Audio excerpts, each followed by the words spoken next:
The president disguised himself as his assistant to inspect the branch office. But as soon as he walked in, he saw a female employee slacking off. The president sat down right next to her. The woman thought he was a new intern, so she arrogantly told him not to take work so seriously. She said watching short videos at work like everyone else was fine. When the bosses come, just switch back to the work screen. Unexpectedly, the president was furious after hearing this. He immediately ordered his people to slow down the internet speed. Sure enough, the next second, everyone started complaining that the internet was too slow, but the woman had other ways to slack off. She took out a file folder, hid her phone inside, and started chatting with her friends. That way, the company's surveillance wouldn't catch her slacking off. At this point, the president couldn't take it anymore. He immediately messaged his team to fire the woman. Then, still posing as the assistant, he went to find the manager. He told him to fire all idle employees in the company. But when the president came out, other employees were packing up and leaving, but the woman was still sitting there calmly. He was very confused why she hadn't been fired.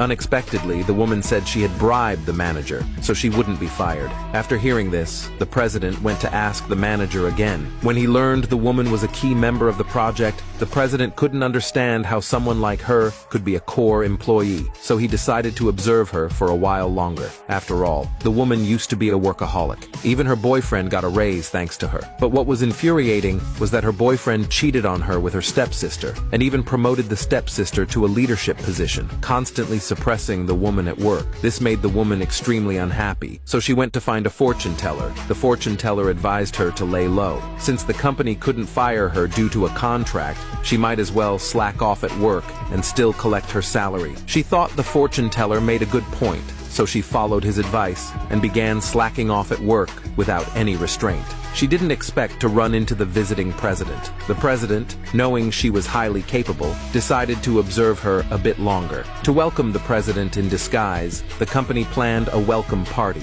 At the party, the stepsister tried to cozy up to the assistant, hoping to get closer to the real president later, so she tampered with 2 cups of cola. But the woman ended up taking the drinks. Since earlier, the woman didn't know the assistant was the disguised president, she dared to act so boldly. So today, she wanted to take the chance to apologize to the president. The stepsister saw them drink the spiked cola and angrily pushed the woman. The cup of cola spilled onto the president's clothes. The president rushed to his room to change. The woman thought he was angry, so she ran after him to apologize. Just as the two entered the room, the drug took effect. Soon their minds became fuzzy, and that's how the woman and the president became entangled. The next morning, unexpectedly, they acted like nothing had happened and went to work as usual. But the moment the woman arrived, her stepmother bullied her. She scolded her for clocking in at the last minute with no discipline. She punished her by making her assist everyone from now on, doing trivial tasks like serving tea and water. Just as the woman was about to argue back, the president called everyone to a meeting. As the project leader, the woman was once again oppressed by her stepsister. She publicly called the woman's proposal trash and told her to go buy fruit for the meeting. Helpless, the woman obeyed. But the next moment, it turned out she bought sugarcane. Just as the stepsister was about to complain, the president interrupted. He said eating anything doesn't affect work, and told them to continue the meeting. Soon, the stepsister finished presenting her proposal, but everyone agreed that the woman's plan was better. The stepsister then insulted the team, calling them pigs for liking such a trash plan. The woman couldn't stand it anymore. She said even someone like her stepsister couldn't come up with a plan this bad, which made her worse than a pig. But the stepsister didn't see it that way and ordered the woman to clean up the trash on the table. At that point, the president had had enough. He told the stepsister, along with her trash proposal, to take all the trash away,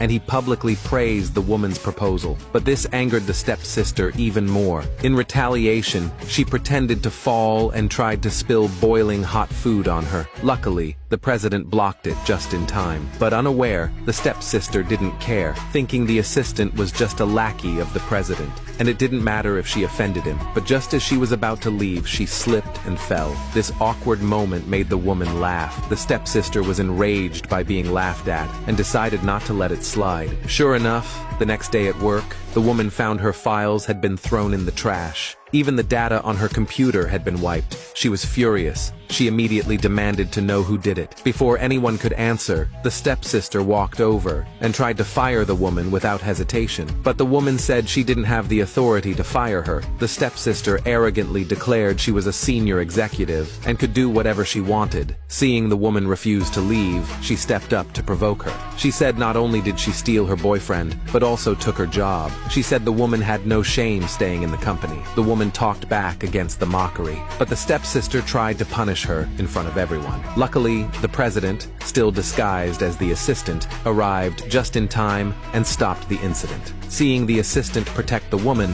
the stepsister was consumed with jealousy. She immediately exposed the scandal between them from the party and even sent the hotel video to the president's office. She mocked the woman for climbing up by relying on a man. She then picked up the phone to complain to the president's office. Their argument soon drew the attention of the branch's vice president. When he saw the president's face, he was completely stunned.